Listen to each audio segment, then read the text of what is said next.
কারণ বর্তমান সময় মা বাপ কেডা এনার সব না। সে যদি বাংলাদেশের মা বাপ হয় সে তো পোলাপানটা শাসনে রাখতে পারে না।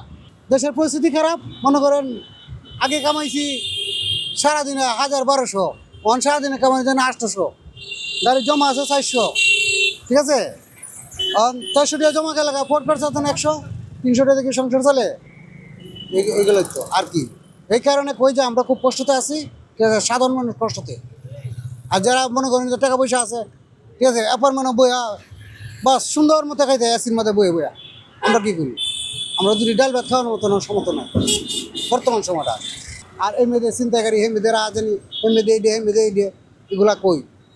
আগে তো ছিল না, কারণ ডিপার্টমেন্টের শাসন করছে। অন্তর ডিপার্টমেন্টের শাসন নাই, ডিপার্টমেন্টের পিছনে লোক নাই, তার জন্যও নাই, থাকবো কীভাবে?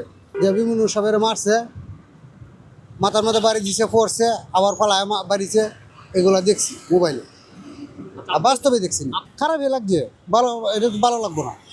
সে তো একটা সম্মানিত লোক, তাই না? একটা সম্মানিত লোকের একটা হয়রানি করা বা একটা অপমান করা, এটা একটা খারাপ না? এটা তো খারাপই। এটা তো এই দেশের কেউই ভালো করবো না। এই সময় একটা প্যাসেঞ্জার উঠলে যদি মনে করেন 30 টাকা ভাড়া দেন, বর্তমানে 20 টাকা দেয়, যদি কই দিয়ে 30 টাকা দেন, বলা এই সে গালাগালি করে, এমন লোক আছে।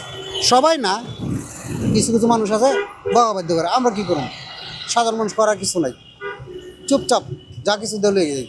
আমরা যখন ইনকাম করাম তখন আমরা মনে করেন একটা ভালো মন্দ খাইতে পারাম, ইনকাম ছাড়া খামুকি দিয়ে। সে দেশের প্রেসিডেন্ট, সে সাধারণ মানুষকে সেবা করবো, ওই সাধারণ মানুষের কোনো সেবার তো কোনো রাস্তা নাই। কই করছে? এমনিতে এই কিছু হয়, এমনিতে চুরি হয়, এমনিতে রাতি হয়, রিক্সা নেগা 2-3টে প্যাসেঞ্জার উঠে, ওই তো এই গলিতে, এই গলি তো নিচে 2 রিক্সা আমাদের এলাকার। এক মুরব্বীর রিক্সার মতো 3জন প্যাসেঞ্জার উঠছে, 1জন মহিলা 2জন পুরুষ, গলার মধ্যে চুরি ধরছে, ধরে লেগেছে।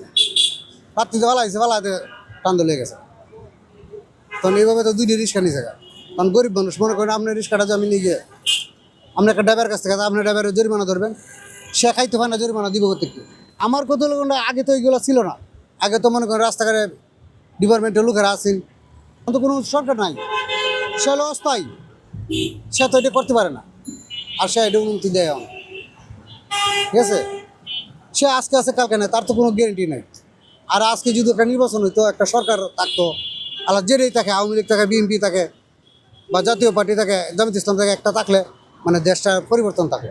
মানে এগুলো তো নাই, দেশ পরিবর্তন হইব কীভাবে? কারণ বর্তমান সময় মা বাপ কেডা এনার সব না। সে যদি বাংলাদেশের মা বাপ হয় সে তো পোলাপানটা শাসনে রাখতে পারে না। হিসাবটা তো এখানে, ঠিক না?